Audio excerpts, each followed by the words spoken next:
watch out. I got some big pests to take care of. I need an exterminator. You know, I'd take my boy apple picking there every fall when he was little. A lot of good memories there for me.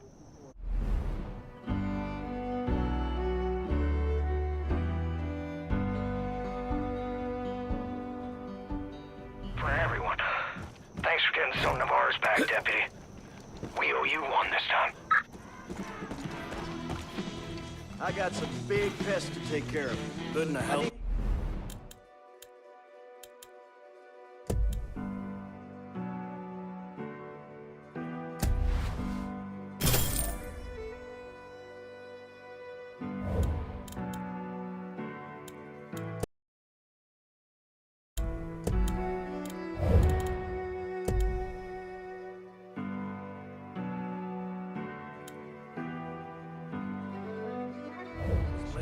Bud.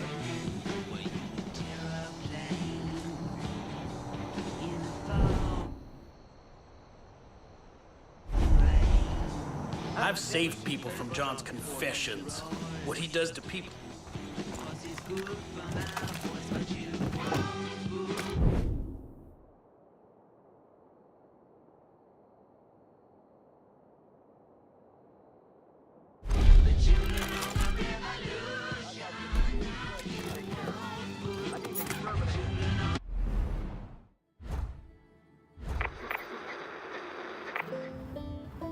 It's Ray Ray.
I've heard a dog barking out at Ray Ray's for the past few hours.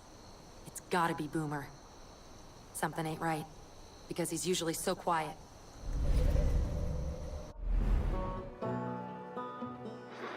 It's Ray Ray.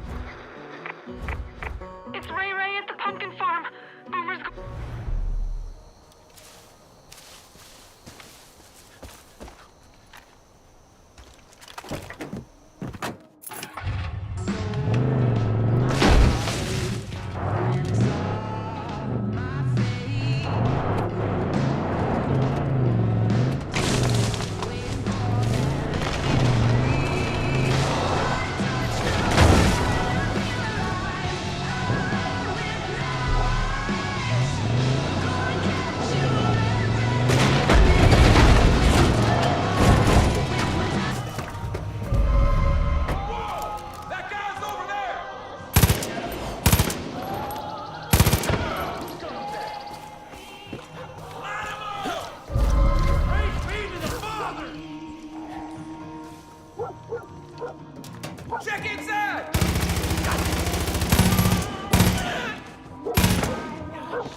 left behind.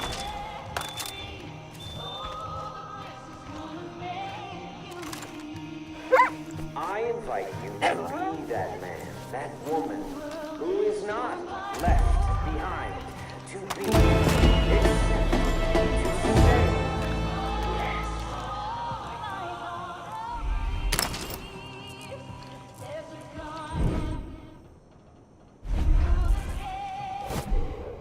I hope your heart is as glad as mine.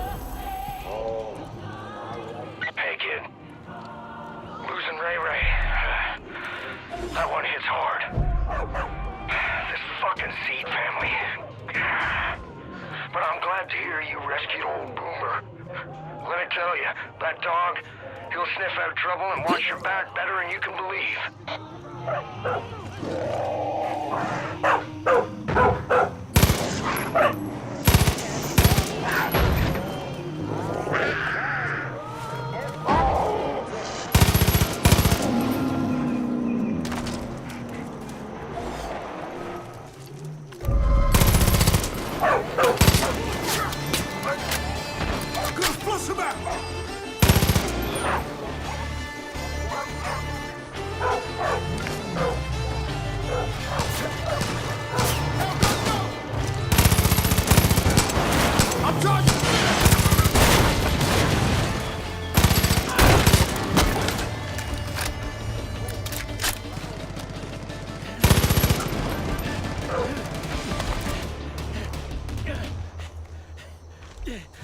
those of you who have been marked, your cleansing is upon you.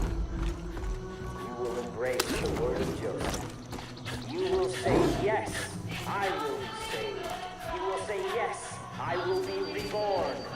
You will say, yes, I will cleanse my soul for the project at Eden's gates.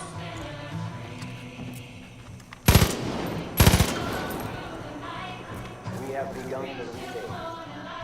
Begun the preparation of our life during the collapse.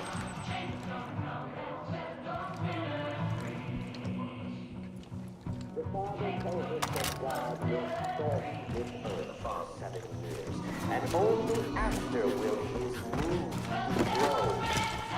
Those unprepared will descend into madness, but we will thrive. For I have claimed every part of this valley in the name of the Father.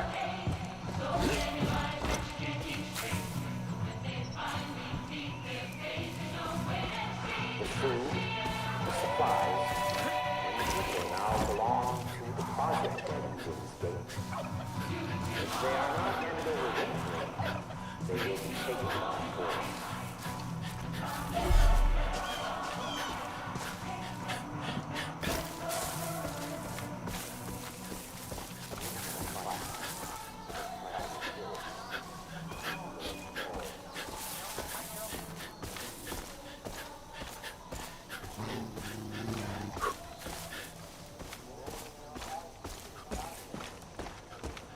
Never thought this gun would get to see so much use.